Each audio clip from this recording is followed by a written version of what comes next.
वह एक अकेला और नाकामयाब लड़का था, लेकिन एक खतरनाक कातिल उसकी नौकरानी बन जाती है और उससे प्यार करने लगती है। हिदो एक बेहद आम लड़का था जो अपने माता पिता के दूसरे हनीमून पर जाने के बाद घर में अकेला अपनी गर्मियों की छुट्टियां बिता रहा था। वह पूरे दिन अपने कमरे में बंद रहकर 2D एनीमे किरदारों पर जान छिड़कता रहता था और उसने अपने घर को कचरा घर बना दिया था। एक सुबह जब वह देर तक सो रहा होता है तो कोई उसके घर की घंटी बजाता है। जब वह दरवाजे पर जाता है तो उसके सिक्योरिटी कैमरे में एक सुंदर लड़की दिखाई देती है जो यहाँ नौकरानी की नौकरी मांगने आई है। क्या करना है समझ न आने पर हिदो उस लड़की को अंदर बुलाता है और फिर उससे पूछता है कि क्या उसके पास काम का कोई अनुभव है। लड़की उसे बताती है कि वह पहले एक असैसिन कातिल थी और उन लोगों को मारती थी जो उसके मालिक के प्रति वफादार नहीं होते थे। हिदो बुरी तरह डर जाता है और फिर लड़की उसे बताती है कि उसके मालिक ने ही उसे उसके पास सेवा करने के लिए भेजा है।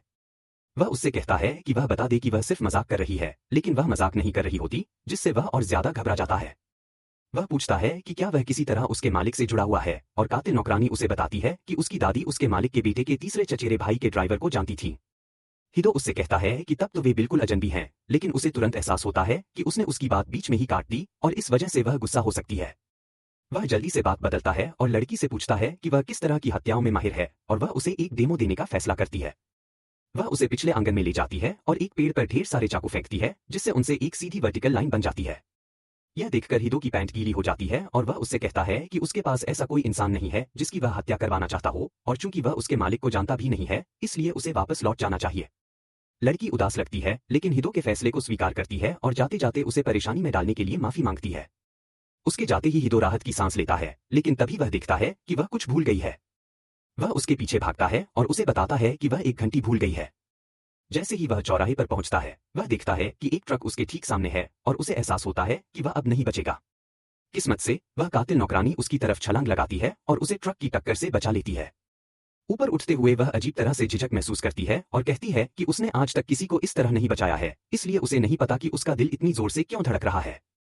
हिदो यह सुनकर थोड़ा हैरान रह जाता है और फिर नौकरानी अपने रास्ते निकल जाती है। अचानक हिदो का इरादा बदल जाता है और वह उससे पूछता है कि क्या वह आकर उसे अपनी काबिलियत का एक टेस्ट रन दे सकती है। एक बार जब वे उसके घर पहुंच जाते हैं तो नौकरानी उसे चाकुओं का इस्तेमाल कैसे करें इस पर भाषण देना शुरू कर देती है और हिदो उससे कहता है कि वह बस चाहता है कि वह घर के आसपास थोड़ी सफाई कर दे। वह कमरे में रखे सभी बोरों की तरफ इशारा करता है और असैसिन पूछती है कि इनमें से कितनों के अंदर लाशें हैं। हिदो घबरा जाता है और उसे समझाने की कोशिश करता है कि उसका उसके काम से कोई लेना देना नहीं है और वह सिर्फ एक नॉर्मल हाउसकीपर चाहता है। वह उसकी जान बचाने के लिए खुद को उसका एहसानमंद महसूस करता है, इसलिए वह उसकी मदद करना चाहता है और लड़की उससे पूछती है कि अगर वह एक हाउसकीपर बन सकती है तो क्या वह उसे नौकरी पर रखेगा। वह अपनी पूरी कोशिश करती है, लेकिन काम शुरू करने के कुछ ही सेकंड के अंदर वह पोछा तोड़ देती है, हर जगह पानी फैला देती है और बाल्टी उसके सिर पर आ गिरती है। वह घबरा जाती है और हिदो से माफी मांगती है और कहती है कि वह इस गड़बड़ को जल्दी से साफ कर देगी। हालांकि वह गीले फर्श पर फिसल जाती है, लेकिन इससे पहले कि हिदो उसे पकड़ने के लिए कुछ कर पाता वह अपने एक्रोबेटिक स्किल्स दिखाती है और एकदम परफेक्ट लैंडिंग करती है। वह शानदार लैंडिंग तब खराब हो जाती है जब बाल्टी फिर से उसके सिर पर आकर गिरती है और हिदो उससे पूछता है कि क्या वह हमेशा इसी तरह अनाड़ी है। वह इस पर उदास हो जाती है और माफी मांगती है क्योंकि सच में उसे मारने के अलावा कुछ भी करना नहीं आता। वह कहती है कि वह समझ सकती है अगर हिदो अब उसे नौकरी पर नहीं रखना चाहता, लेकिन वह बस उसके सिर से बाल्टी हटाता है और उसे एक तौलिया देता है, यह कहते हुए कि वह हमेशा नई चीजें सीख सकती है। वह उसे सिखाते हुए घर की सफाई में मदद करता है और जल्द ही वे इसे एकदम साफ सुथरा बनाने में कामयाब हो जाते हैं। हिदो को भूख लगने लगती है, लेकिन उसकी नई नौकरानी को खाना बनाना भी नहीं आता, इसलिए वह इसमें भी उसकी मदद करने का फैसला करता है। वह सब्जियां काटने का काम संभालती है और अपनी बेमिसाल चाकू की कलाकारी का इस्तेमाल करके कुछ ही सेकंड में बंद गोभी को बारीक काट देती है। हिदो फिर कुछ पोर्क कटलेट्स निकालता है जो उसने पहले खरीदे थे और लड़की को यह भी नहीं पता कि वे क्या हैं। वह कहती है कि उसने कभी खाने के स्वाद की परवाह नहीं की क्योंकि यह सिर्फ एक ऐसी चीज है जो पोषण के लिए जरूरी है, और हिदो इसे दिल पर ले लेता है।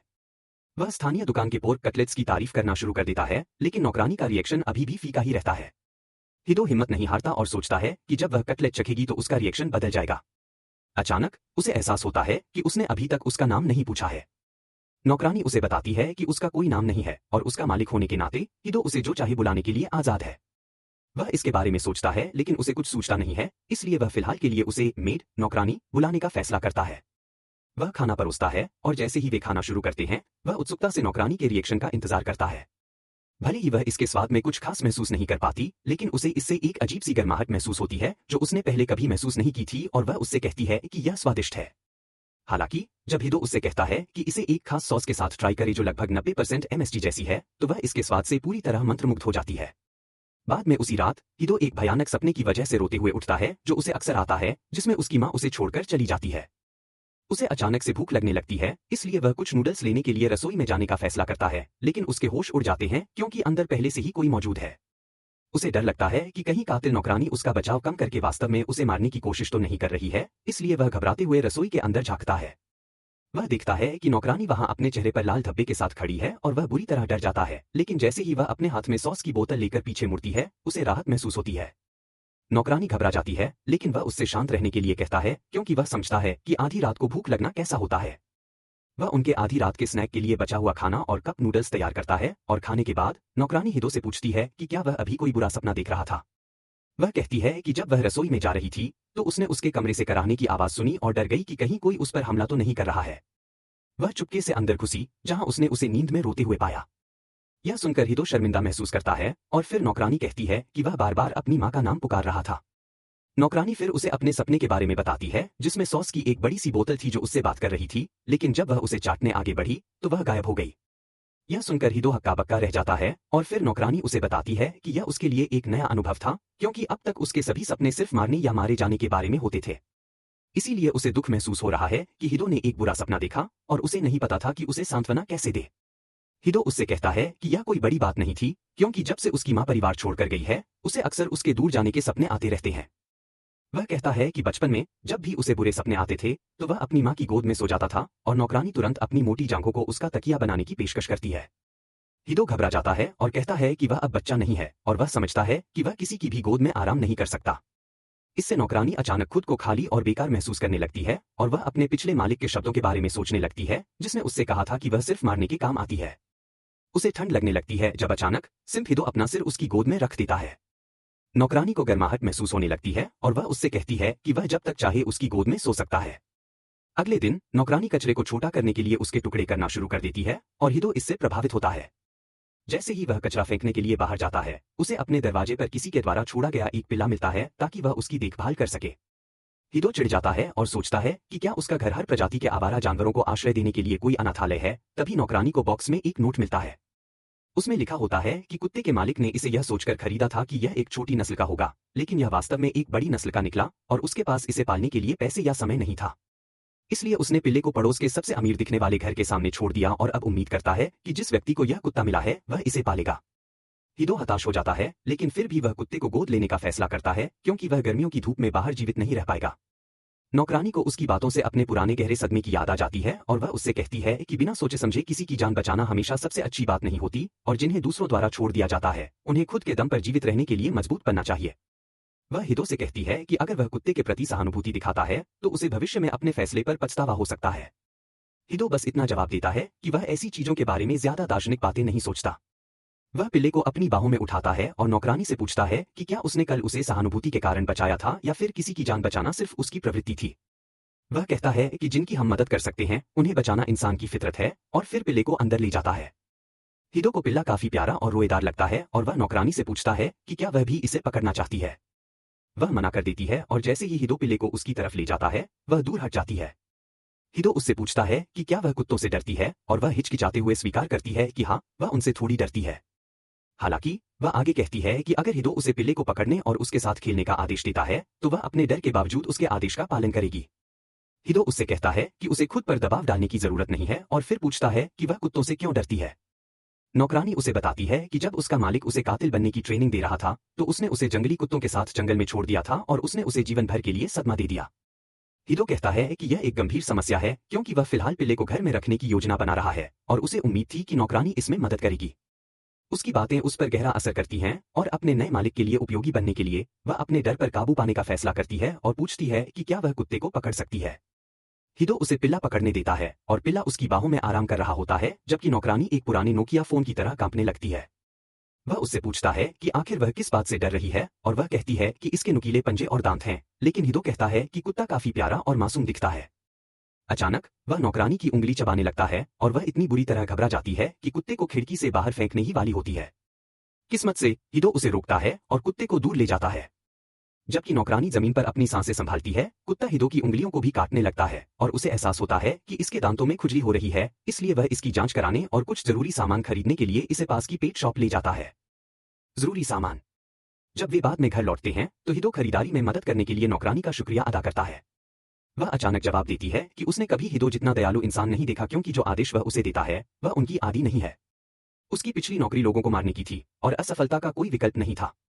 हालांकि उसके लगभग सब कुछ गलत करने के बाद भी हिदो ने उसके साथ दयालुता से व्यवहार किया है। वह उससे पूछती है कि वह उसके लिए अधिक उपयोगी बनने के लिए क्या कर सकती है और क्या वह उसके साथ रहने के योग्य है भी या नहीं। इससे पहले कि हिदो जवाब दे पाता, पिल्ला भागने लगता है, लेकिन वह उसे पकड़ लेता है और फिर नौकरानी से कहता है कि वह जरूर एक कातिल बनना छोड़कर एक सामान्य लड़की की तरह जीना चाहती होगी। वह कहता है कि यह उसका मौका है, इसलिए उसे इसके बारे में ज्यादा नहीं सोचना चाहिए। नौकरानी को अचानक एहसास होता है कि जितने समय उसने एक कातिल के रूप में काम किया, उसने कभी इस काम को छोड़ने के बारे में नहीं सोचा था। दूसरों को मारना ही उसके अस्तित्व का एकमात्र कारण था और उसने सोचा था कि अगर उसने ऐसा करना बंद कर दिया तो वह बेकार हो जाएगी। अचानक हिदो उससे ढलते हुए खूबसूरत सूरज को देखने के लिए कहता है और वह उसके पास जाती है, यह सोचते हुए कि अगर वह उसके साथ रहती है तो वह सीख सकती है और अधिक समझ सकती है कि वह वास्तव में क्या चाहती है। हिदो फिर उसे बताता है कि जब वह पहली बार उसके घर आई थी तो वह बहुत डर गया था क्योंकि उसने असल जिंदगी में कभी कातिल नहीं देखे थे। हालांकि उसे जानने के बाद उसे एहसास हुआ कि वह दिल से एक अच्छी इंसान है। यह सुनना कि वह एक अच्छी इंसान है नौकरानी को उस समय की याद दिलाता है जब वह एक सामान्य लड़की थी और उसके माता पिता उसकी तारीफ करते थे।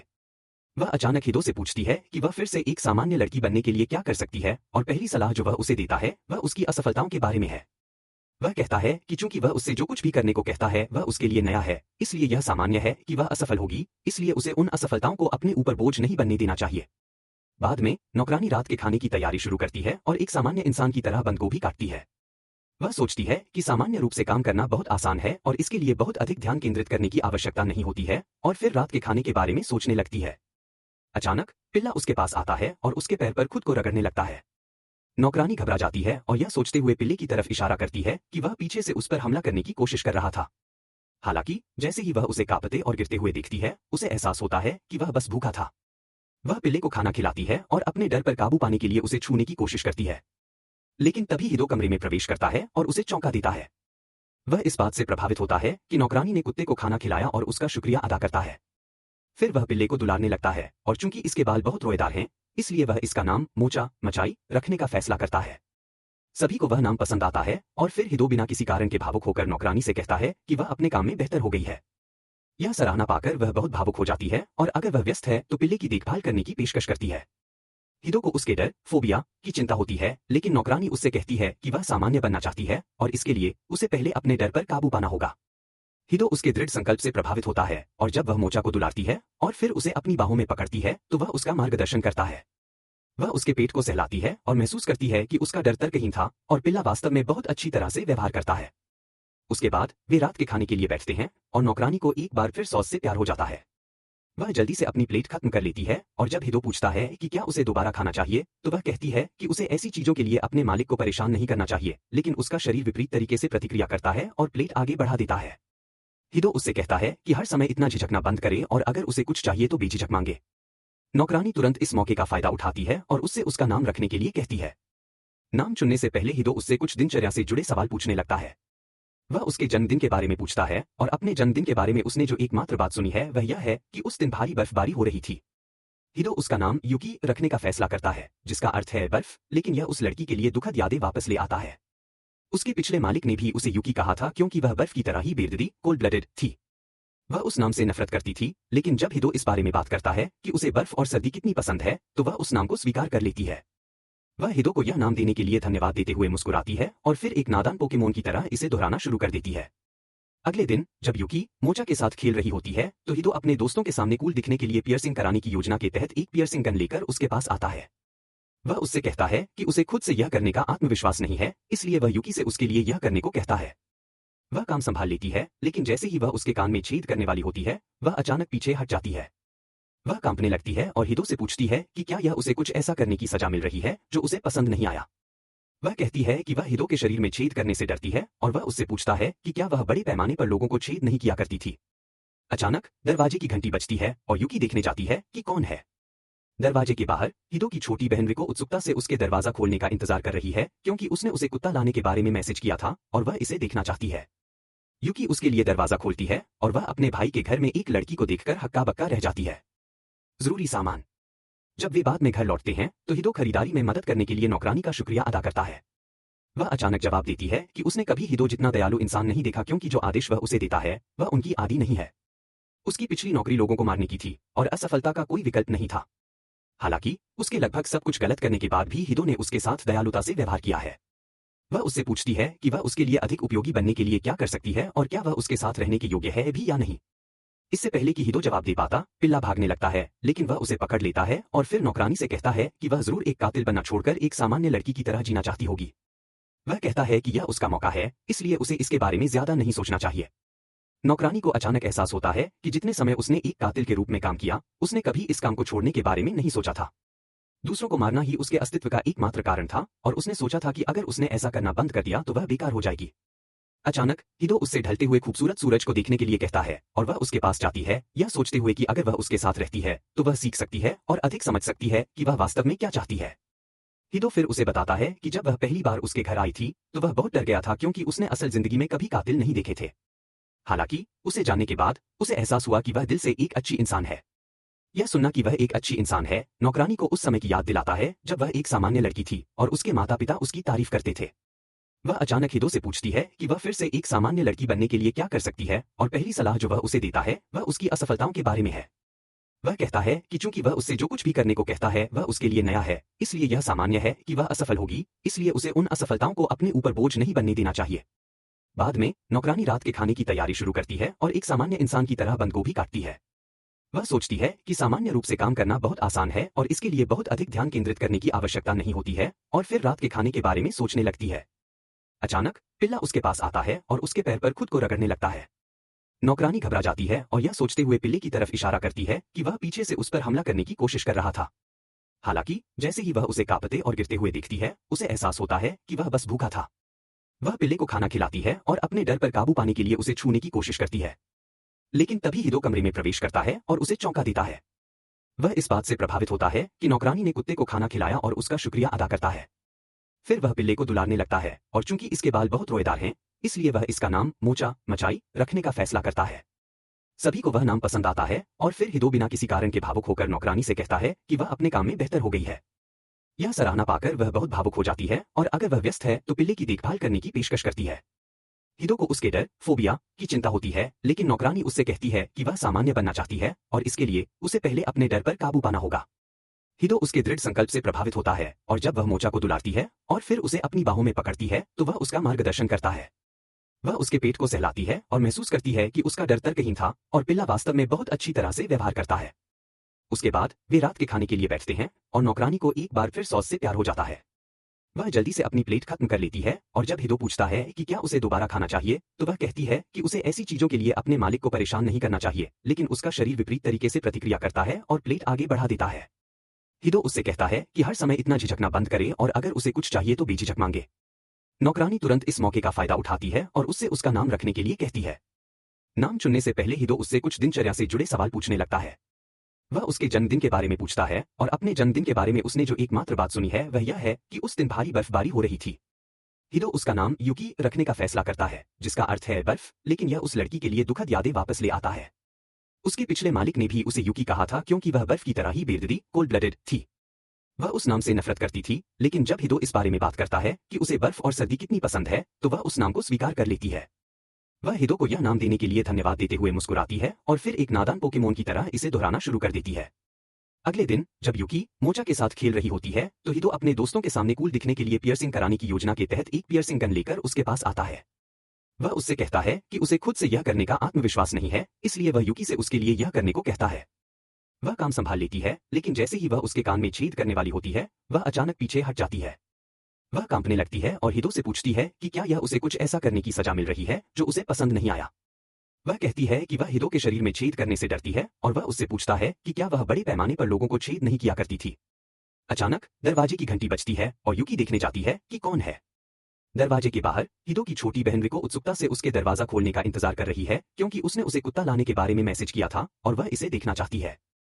युकी उसके लिए दरवाजा खोलती है और वह अपने भाई के घर में एक लड़की को देखकर हक्का बक्का रह जाती है। उसने अपनी नौकरी पर एक नौकरानी रखने के सिलसिले में अपने पिताजी को फोन किया था और उन्होंने बस उसे सहमति दे दी थी। रिको फिर से उसके गाल खींचने लगती है और तभी युकी दोनों भाई बहन से पूछती है कि क्या वे अलग अलग घरों में रहते हैं। रिको अचानक शर्मीली हो जाती है और अपना चेहरा दूसरी तरफ घुमा लेती है, जबकि हिदो बताता है कि उसकी बहन को सुंदर लोग और खूबसूरत चीजें पसंद हैं, और यही एकमात्र कारण था कि उसने उसे यूकी के बारे में नहीं बताया था। बहरहाल, दोनों लड़कियां एक दूसरे से अपना परिचय कराती हैं, और रिको कहती है कि यूकी का नाम बहुत सुंदर है। वह उसे धन्यवाद देती है और कहती है कि हिदो ने उसे यह नाम इसलिए दिया क्योंकि वह पहले एक कातिल, असैसिन थी और उसका कोई पक्का नाम नहीं था। हिदो उसे रोकने की कोशिश करता है, लेकिन बात बिगड़ चुकी होती है, और यह सुनकर रिको एकदम सहम जाती है। हालांकि वह यूकी से डरती नहीं है, बल्कि उससे प्रभावित हो जाती है, क्योंकि वह सुंदर होने के साथ साथ ताकतवर भी है। रिको उससे एक ऑटोग्राफ देने के लिए कहती है, लेकिन यह देखकर कि उसकी हैंडराइटिंग बहुत ही सीधी सादी और बच्चों जैसी है, उसे थोड़ी निराशा होती है। रिको और हिदो का रिएक्शन देखकर यूकी चिंतित हो जाती है और उन्हें बताती है कि वह लिखने में भले ही अच्छी नहीं है, लेकिन 12 भाषाएं फर्राटेदार बोल सकती है। रिको इससे और भी ज्यादा प्रभावित हो जाती है और अपने समर वेकेशन प्रोजेक्ट को यूकी पर ही बनाने का फैसला करती है। वह उससे कहती है कि वह अपनी कातिल वाली स्किल्स दिखाकर शुरुआत करे, और हिदो अपनी बहन से रुकने के लिए कहता है। वह उससे कहता है कि ऐसा कुछ न लिखे जिससे यूकी किसी मुसीबत में पड़ जाए, लेकिन वह कहती है कि वह इसे बस एक काल्पनिक कहानी, फिक्शन, बनाकर पेश कर देगी। वह फिर से यूकी की तरफ मुड़ती है, जो उसे अपनी काबिलियत देखने के लिए पिछले आंगन में आने को कहती है। वहां रिको अपने सिर पर एक सेब रखकर खड़ी होती है, और जब यूकी उस पर चाकू फेंकने की तैयारी करती है तो उसे उसकी निशानेबाजी पर जरा भी शक नहीं होता। यूकी सीधे सेब के ठीक बीच में निशाना लगाती है, और यह देखकर रिको बहुत रोमांचित हो जाती है। वह यूकी से पूछती है कि उसने वह चाकू कहां से निकाला, और नौकरानी जवाब देती है कि उसने इसे अपने कपड़ों के अंदर रखा हुआ था। मूल रूप से वह अपने साथ 16 चाकू रखती थी, लेकिन हिदो ने उससे कहा था कि वे बहुत ज्यादा हैं, इसलिए अभी उसके पास सिर्फ 5 है। उसके बाद जब रिको और सवाल पूछ रही होती है तो उसके पेट से अचानक खाने के लिए गुड़गुड़ाहट की आवाज आती है, और हिदो हंसते हुए कहता है कि लगभग दोपहर के खाने का समय हो गया है। रिको यूकी से उसके हाथ की सबसे खास डिश बनाने के लिए कहती है, लेकिन खाना पकाने के नाम पर वह सिर्फ बंद गोभी काटना ही जानती है। हालांकि वे सिर्फ वही खाने वाले शाकाहारी नहीं हैं, इसलिए वे बाहर जाते हैं और कुछ बिग मैक्स खाते हैं। रिको समर फेस्टिवल, गर्मियों का मेला का एक पोस्टर देखती है जो आज रात आयोजित होने वाला है, और हिदो यूकी को बताता है कि वे मेले में एक खास तरह की सॉस बेचते हैं। यह सुनते ही यूकी के मुंह में पानी आने लगता है, और वह हिदो से उसे वहां ले जाने की गुजारिश करती है, जिसे वह खुशी खुशी मान लेता है। वे तीनों मेले में जाते हैं और एक शूटिंग गेम ट्राई करते हैं। रिको किसी भी चीज पर निशाना लगाने में नाकाम रहती है, और यूकी यह दिखाने के लिए बंदूक थामती है कि उसके पास कुछ स्किल्स हैं। हालांकि वह भी किसी चीज पर निशाना नहीं लगा पाती क्योंकि बंदूक ही टेढ़ी है, और वह इस बात पर शक करने लगती है कि क्या वह एक कातिल बनने के लायक है भी या नहीं। उसके बाद वे गोल्ड फिश स्कूपिंग, मछली पकड़ने के खेल के लिए जाते हैं, और यूकी इस बार अपनी स्किल्स दिखाती है। इसके बाद वे सॉस की दुकान पर जाते हैं, और यूकी स्वादिष्ट सॉस से ढके क्रैकर्स का स्वाद लेती है। रिको पीने के लिए कुछ खरीदने के लिए भाग जाती है, और हिदो और यूकी पास में ही उसका इंतजार करने का फैसला करते हैं। जब वे इंतजार कर रहे होते हैं तो हिदो यूकी से पूछता है कि क्या वह पहले कभी त्योहारों या मेलों में गई है, और वह कहती है कि वह मेलों में गई है, लेकिन वह सिर्फ अपने टारगेट को मारने के लिए था। अपने काले अतीत को याद करते हुए वह उदास दिखती है, लेकिन तभी अचानक आतिशबाजी शुरू हो जाती है, और उन्हें देखकर वह मंत्रमुग्ध हो जाती है। जल्द ही रिको ड्रिंक्स लेकर लौटती है और आतिशबाजी देखने के लिए उन दोनों के बीच बैठ जाती है। बाद में वे घर की तरफ बढ़ते हैं, तभी अचानक एक बाइकर तेजी से उनकी तरफ आता है। वे किसी को चिल्लाते हुए सुनते हैं कि वह एक लुटेरा है जिसने उनका सामान चुरा लिया है, और वह रिको को कुचलने ही वाला होता है, लेकिन यूकी उसे बचा लेती है। हिदो उनका हालचाल जानने जाता है और पाता है कि यूकी द्वारा उसे अपनी बाहों में थामने के बाद उसकी बहन के अंदर शायद कोई नया अतरंगी शौक, किंक, जाग गया है। उसे खुशी है कि किसी को नुकसान नहीं पहुंचा, लेकिन वह बेकसूर लोगों को लूटने और राहगीरों की जान खतरे में डालने के लिए उस बाइकर पर बहुत गुस्सा होता है। वह कहता है कि उसके जैसे लोगों को सजा मिलनी चाहिए, और यूकी इसे अपने मिशन के रूप में स्वीकार कर लेती है। वह इमारतों पर चढ़ना शुरू कर देती है, और इससे पहले कि हिदो उसे रुकने के लिए कह पाता, स्पाइडरमैन की तरह लुटेरे का पीछा करने लगती है, और रिको कहती है कि उन्हें यूकी के पीछे जाना चाहिए क्योंकि वह उसे लुटेरे को पीटते हुए देखना चाहती है। वे यूकी का पीछा करते हैं जब वह छतों से कूदती है, और वह जल्द ही बाइकर को ढूंढ लेती है। वह इमारत से छलांग लगाती है और उसके टायरों को फोड़ने के लिए 2 चाकू फेंकती है, जिससे वह एक गली में जाकर गिर जाता है। हिदो और रिको ठीक उसी समय उस जगह पहुंचते हैं जब यूकी चाकू खींचे हुए लुटेरे के करीब पहुंचती है। हिदो बुरी तरह डर जाता है और यूकी से उसे न मारने के लिए कहता है, लेकिन वह बस उसके हेलमेट पर थपथपाती है और कहती है कि यह उसकी सजा है। हिदो राहत की सांस लेता है जब यूकी पीछे मुड़ती है और उसे बताती है कि उसे लगता है कि यह एक सामान्य सजा है, क्योंकि जिस औरत को उसने लूटा था वह बाइकर को गिरफ्तार करवाने के लिए एक पुलिस वाले के साथ मौके पर पहुंच चुकी है। हिदो और लड़कियां अपने घर की ओर बढ़ते हैं और रिको यूकी से कहती है कि जब वह स्कूल में अपने दोस्तों को उसके बारे में बताएगी तो वे बहुत हैरान होंगे। वह कहती है कि उनकी मां शायद शादी के लिए तैयार हो जाएगी, लेकिन उसे अपने पिताजी के बारे में इतनी पक्की उम्मीद नहीं है। तभी यूकी वहां आती है और पूछती है कि किसकी शादी होने वाली है। हिदो घबरा जाता है, लेकिन रिको बिना किसी हिचकिचाहट के यूकी से कहती है कि अगर वह उसके भाई से शादी कर ले तो उसे बहुत खुशी होगी। वह यूकी से पूछती है कि क्या वह हिदो को पसंद करती है, और वह स्वीकार करते हुए कहती है कि वह उसका बहुत सम्मान एडमायर करती है। हिदो लगभग अपना आपा खोने ही वाला होता है, लेकिन तभी रिको विषय बदल देती है और कहती है कि वह कुछ फल खाना चाहती है। वे ताजी हवा का आनंद लेते हुए फल खाने बाहर जाते हैं और रिको फिर से हिदो और यूकी को एक साथ जोड़ने शिपिंग लगती है। वह उससे कहती है कि एक बार जब हिदो 18 साल का हो जाएगा तो वह कानूनी तौर पर उससे शादी कर सकती है, क्योंकि वह पहले से ही उससे बड़ी है।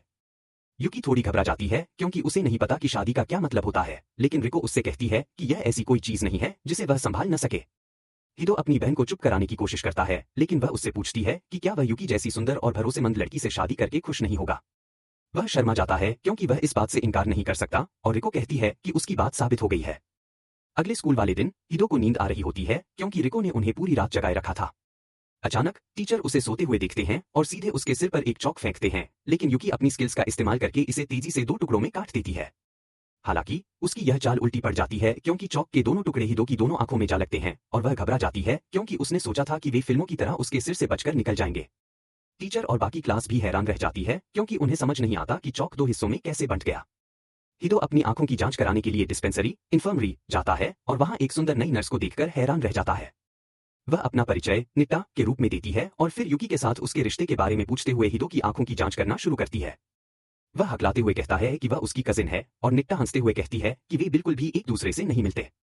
वह कहती है कि हिदो बिल्कुल उसका टाइप है और उसे समझ नहीं आता कि इस पर क्या जवाब दे। वह उसकी जांच पूरी करती है और कहती है कि उसकी आंखों को कोई नुकसान नहीं पहुंचा है। फिर वह अचानक दरवाजे के पास जाती है और उसे लॉक कर देती है, इसके पहले कि वह हिदो को बिस्तर पर फेंक दे और कहे कि वह उसके शरीर के बाकी हिस्सों की जांच करने जा रही है ताकि देख सके कि क्या उसे और चिकित्सा सहायता की आवश्यकता है। हिदो घबरा जाता है जब निट्टा उसके ऊपर चढ़ जाती है, यह कहते हुए कि वह उसे अब तक का सबसे बेहतरीन पहला अनुभव देगी। हिदो बुरी तरह डर जाता है और कहता है कि एक्शन तक पहुंचने से पहले सबसे बेकार पोर्न वीडियो में भी इससे ज्यादा इमोशनल डेवलपमेंट होता है। नर्स को इस बात से कोई फर्क नहीं पड़ता और वह उसे किस करने ही वाली होती है कि दरवाजे का लॉक टूट जाता है और यूकी हिदो को ढूंढते हुए अंदर आती है। वह चिंतित थी और क्लास खत्म होते ही उससे मिलने आई थी और वह उसे किसी दूसरी औरत द्वारा नीचे दबाए हुए देखकर हैरान रह जाती है। हिदो उसे देखकर राहत महसूस करता है और तुरंत भागकर उसके पीछे छिप जाता है। यूकी निट्टा से पूछती है कि वह क्या कर रही थी और वह कहती है कि यह सिर्फ एक मजाक था जो वह क्यूट और मासूम लड़कों के साथ करना पसंद करती है। हिदो उसकी बात पर यकीन नहीं करता क्योंकि वह लगभग शिकार बनने ही वाला था, लेकिन निट्टा बस उसकी चिंताओं को खारिज कर देती है। वह उससे आने और आई ड्रॉप्स लेने के लिए कहती है, लेकिन वह उसके पास जाने में असहज महसूस करता है। निट्टा उसे चिढ़ाना जारी रखती है और तभी अचानक यूकी हिदो को अपनी तरफ खींच लेती है। वह नर्स से हिदो से दूर रहने के लिए कहती है और वह यह महसूस करके शर्माने लगता है कि यूकी को जेलसी हुई है। वह हिदो को नर्स के केबिन से बाहर ले जाती है, जबकि निट्टा उन दोनों से कहती है कि अगर बाद में उन्हें कोई समस्या हो तो वे यहाँ आ सकते हैं। जब तक वे किसी शांत जगह पर नहीं पहुंच जाते, यूकी हिदो का हाथ नहीं छोड़ती और फिर उसे पहले खींचने के लिए माफी मांगती है। फिर वह कहती है कि उसके पास उसे बताने के लिए कुछ महत्वपूर्ण है और हिदो का दिल एक पल के लिए रुक जाता है क्योंकि उसे लगता है कि वह उससे अपनी भावनाओं का इजहार करने जा रही है। हालांकि यूकी यह कहकर उसे चौंका देती है कि निट्टा निश्चित रूप से उसकी तरह एक कातिल असैसिन है और उन्हें सचमुच उससे सावधान रहना चाहिए। वह बिल्कुल सही है क्योंकि निट्टा वास्तव में ऊंचे सपनों वाली एक कातिल है। वह हैंडसम और मस्कुलर मॉडल्स का एक हारेम बनाना चाहती है और ग्रीस में कहीं शानदार जिंदगी जीना चाहती है। ऐसा करने के लिए वह एक कातिल बन गई और उसने बहुत से लोगों को मार डाला और अब उसका अंतिम लक्ष्य आखिरकार सामने दिख रहा है। उसका वर्तमान मिशन यूकी को खत्म करना है और एक बार जब वह ऐसा कर लेगी तो उसके पास हमेशा की तरह जिंदगी जीने के लिए पर्याप्त पैसा होगा। इस बीच हिदो के घर में वह सोने की कोशिश कर रहा है, लेकिन यूकी द्वारा उस पर नजर रखने के कारण यह बेहद कठिन है। वह उससे उसे शांति से सोने देने के लिए कहता है और यूकी मना कर देती है क्योंकि वह चिंतित है कि निट्टा उसके सोते समय उस पर हमला न कर दे। वह कहती है कि उसे चौकस रहने की जरूरत है ताकि वह नीच औरत यहाँ न आ सके, लेकिन हिदो कहता है कि उसके घूरते रहने से वह सो नहीं सकता। उस स्थिति में यूकी के पास एक बेहतर विचार है और वह हिदो के साथ बिस्तर पर लेट जाती है, जो अब घबराया हुआ और बेचैन है। वह खुद को कंबल के पीछे छुपा लेता है क्योंकि वह नहीं देखना चाहता कि उसके अंदर क्या जाग रहा है, लेकिन फिर उससे कहता है कि वह खुद से ज्यादा उसकी चिंता कर रहा है। उसे शक है कि निट्टा शायद यूकी की जान के पीछे पड़ी हो सकती है और वह तुरंत उस संभावना के बारे में सोचने लगती है। वह हिदो से कहती है कि वह उसकी ज्यादा चिंता न करे क्योंकि वह नींद में भी निट्टा के स्तर के किसी इंसान से निपट सकती है।